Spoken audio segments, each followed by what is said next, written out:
Assalamualaikum warahmatullahi wabarakatuh. Perkenalkan saya Revita dari Suliantoro dengan NIM terakhir 40318. Pada kesempatan kali ini saya akan memaparkan case conference terkait hasil asesmen dan intervensi kasus kelompok tentang rendahnya atensi, interaksi sosial, dan problem solving pada peserta didik tingkat SMA di PKBM Talenta Semarang dengan menggunakan metode Logical Framework Analysis atau LFA.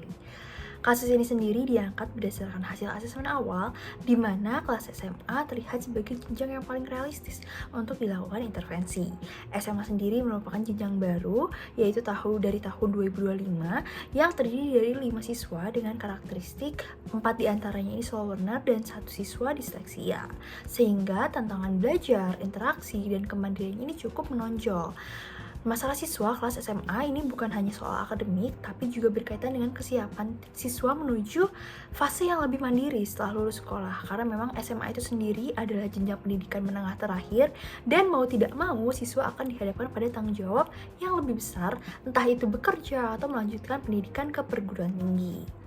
Asesmen sendiri dilakukan melalui 2 tahap, yaitu asesmen awal yang dilakukan di lingkungan sekolah dan juga asesmen lanjutan yang dilakukan di lingkungan kelas. Asesmen sendiri dilakukan melalui observasi, wawancara, checklist perilaku, dan juga dokumentasi agar data yang diperoleh tidak hanya berasal dari satu sumber gitu ya, multi method. Di sini terdapat jadwal pelaksanaan asesmen itu sendiri, dan dari hasil asesmen awal ditemukan bahwa secara umum sekolah sudah cukup suportif. Walaupun memang tantangan ini berada pada umumnya itu di kelas lain berasal dari peserta didik yang memiliki kebutuhan khusus lebih berat gitu ya, seperti autisme. Sedangkan di SMA, siswanya ini cenderung lebih stabil dan tidak menunjukkan perilaku agresif. Namun jika kita melihat secara seksama gitu ya, di kelas SMA ini muncul hambatan nyata seperti fokus belajar, interaksi sosialnya, dan respon siswa dalam pembelajaran. Lalu karena kami sudah mendapatkan fokus kasus yaitu di jenjang SMA, asesmen lanjutan kemudian dilakukan di lingkungan kelas, dan hasil asesmen yang perlu digarisbawahi di sini adalah kelas SMA ini memang cukup tenang, tetapi ketenangan ini ternyata tidak selalu berarti siswa terlibat aktif dalam pembelajaran. Justru kelas SMA ini siswanya lebih sering terlihat pasif, individualis, mudah terdistraksi, dan masih perlu banyak arahan ketika menghadapi tugas atau pertanyaan. Secara dinamika psikososial, masalah yang muncul lagi-lagi bukan hanya berasal dari kekurangan siswa, tetapi merupakan hasil interaksi antara faktor individu dan juga lingkungan belajarnya. Nah, di sini dapat kita lihat bahwa faktor predisposisi seperti slow learner, disleksia, perasaan takut salah, dan pengalaman sosial negatif ini bertemu dengan faktor pencetus seperti materi yang abstrak, distraksi kelas, dan juga akses ke handphone. Lalu masalah ini dipertahankan oleh sikap pasif, minimnya diskusi, kurangnya percaya diri, dan kebiasaan mengandalkan bantuan eksternal seperti AI atau internet. Meskipun tetap ada faktor protektif seperti guru yang suportif dan respon siswa yang lebih baik pada media visual atau kegiatan kelompok. Selanjutnya kita masuk ke LFA pada kasus ini, yaitu yang pertama konteks program. Nah, PKBM Talenta sendiri tidak hanya berfokus pada pencapaian akademik, tetapi juga pada pengembangan kemandirian, keterampilan fungsional, dan life skill peserta didiknya. Karena itu, hambatan pada atensi, interaksi sosial, dan juga problem solving menjadi sangat relevan, terutama pada siswa SMA yang sedang berada di fase transisi menuju tuntutan tanggung jawab yang lebih tinggi. Berikut adalah analisis stakeholder dan partisipan yang terlibat dalam program ini, di mana siswa tentunya menjadi penerima manfaat utama, guru dan kepala sekolah yang memiliki pengaruh besar terhadap pelaksanaan dan keberlanjutan, sedangkan orang tua, staf sekolah, dan kami sebagai peneliti atau tim magang menjadi pihak pendukung yang memperkuat program. Jadi memang intervensi ini membutuhkan upaya yang kolaboratif dalam sistem sekolah. Lanjut pada analisis masalah, di sini saya membuat pohon permasalahan dari kasus yang ditemukan. Intinya memang masalah yang ditemukan secara konsisten pada siswa SMA adalah rendahnya atensi, interaksi sosial, dan juga problem solving. Nah, ketiga masalah ini saling terkait dan berdampak langsung pada keterlibatan belajar, komunikasi sosial, serta kemandirian siswa. Lanjut, ini merupakan analisis tujuan 3 langkah yang mana goal akhirnya ini diharapkan untuk keterlibatan belajar, kemampuan sosial, dan kemandirian sederhana siswa ini meningkat gitu ya, sebagai bagian dari kesiapan life skill itu tadi. Sedangkan untuk outcome-nya yang lebih dekat ini adalah fokus siswa menjadi lebih stabil, lebih berani menjawab pertanyaan, interaksi sosial menjadi lebih aktif, siswa mulai mencoba menyelesaikan tugas sendiri, dan guru mulai memahami strategi pembelajaran yang mungkin lebih sesuai. Pada bagian aktivitas, program ini disusun untuk menyasar dua level sekaligus, yaitu guru dan siswa. Hasil asesmen sendiri menunjukkan bahwa masalah tidak hanya berada pada siswa, tapi juga pada kebutuhan pembelajaran yang lebih mungkin menarik gitu ya, lebih visual, jelas, aktif, dan juga yang terstruktur. Karena itu, pada guru dilakukan psikoedukasi dan demonstrasi strategi pembelajaran, sedangkan pada siswa dilakukan rolling tempat duduk, poster visual, role play, group activity, dan juga pengumpulan sementara gadget atau handphone.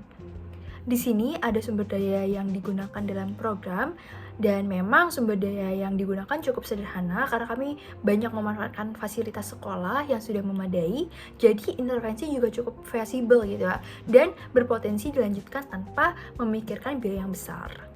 Untuk indikator keberhasilan, pengukuran sendiri dilakukan pada 3 sasaran, yaitu siswa, guru, dan juga sekolah. Selanjutnya, resiko dan asumsi program. Di sini memang sejak awal program ini dirancang dengan kesadaran kami bahwa perubahan perilaku siswa tidak bisa berlangsung cepat dan merata gitu ya. Karena memang keberhasilan intervensi itu sangat bergantung pada konsistensi dukungan guru, adanya penguatan dari sekolah, dan juga keberlanjutan strategi setelah program selesai. Bukan hanya pada 5 hari pelaksanaan intervensi yang kemarin kami lakukan. Nah, ini kita masuk ke bagian intinya, yaitu rancangan intervensi. Seperti yang sudah dijelaskan, intervensi ini dibuat pada 2 level gitu ya. Dan pada level guru, dilakukan psikoedukasi melalui live flat dan diskusi singkat, lalu pelatihan aktivitas kelas interaktif melalui demonstrasi langsung intervensi kepada siswa. Kenapa dilakukan seperti itu? Karena memang kami mempertimbangkan waktu yang terbatas serta kondisi lapangan yang kompleks, di mana kami kadang diminta bantuan untuk mendampingi siswa kelas lain yang kebutuhannya lebih berat seperti autis gitu ya. Jadi ya, seperti itu yang bisa kami lakukan. Sementara itu, pada level siswa, kegiatan dirancang dalam tema Aku Bisa, Fokus, Berteman, dan Menyelesaikan Masalah. Dengan pendekatan yang menarik, jelas, bertahap, dan juga kolaboratif, biar memang ini sesuai dengan kebutuhan siswa slow learner dan siswa disleksia. Intervensi sendiri dilakukan secara luring di kelas SMA PKBM Talenta pada tanggal 11-13 Mei dan juga 9-20 Mei 2026. Intervensi yang kami lakukan tidak hanya berisi aktivitas yang menarik, tapi memang setiap kegiatannya dipilih berdasarkan target masalah. Misalnya rolling tempat duduk dan pengumpulan gadget untuk fokus siswa, terus juga ada role play untuk interaksi sosialnya, serta permainan kelompok untuk melatih problem solvingnya. Selain melakukan intervensi, kami juga melakukan monitoring dan evaluasi pada masing-masing siswa setiap harinya. Dan di sini terlihat bahwa perubahan positif paling menonjol memang muncul pada Kakak dan V. Di mana dalam fokus, keberanian berpendapatnya, partisipasi diskusinya, dan juga keterlibatan kelompoknya sangat meningkat gitu ya. Dan untuk KH dan A juga sebenarnya menunjukkan perkembangan, tapi memang masih bertahap dan tetap memerlukan arahan. Sedangkan KS ini menunjukkan perubahan yang kurang konsisten karena regulasi emosinya rendah saat dihadapkan pada tugas atau aktivitas kelompok. Dia sering mengeluh, kurang fokus selama kegiatan berlangsung. Dan Monef ini juga menunjukkan bahwa hasil intervensi itu bersifat individual dan tidak bisa disamaratakan pada semua siswa. Selanjutnya, hasil asesmen dan intervensi ini dievaluasi oleh stakeholder, yaitu kepala sekolah dan guru atau wali kelas yang bersangkutan pada saat proses diseminasi hasil magang. Secara umum, kepala sekolah dan guru ini menilai bahwa program sudah sesuai dengan kebutuhan siswa dan cukup relevan dengan masalah utama yang ditemukan. Guru juga mengapresiasi karena terdapat perkembangan dari beberapa siswa, walaupun memang selama menjalani intervensi ada beberapa hambatan seperti siswa yang tidak masuk kelas, dan juga gangguan dari kelas sebelah atau lingkungan sekitar. Ini adalah referensi yang menjadi dasar teoritis terkait penyusunan asesmen, formulasi masalah, dan juga rancangan intervensi kasus ini. Nah, sekian presentasi case conference dari saya. Atas kurangnya mohon maaf dan terima kasih atas perhatiannya. Wassalamualaikum warahmatullahi wabarakatuh.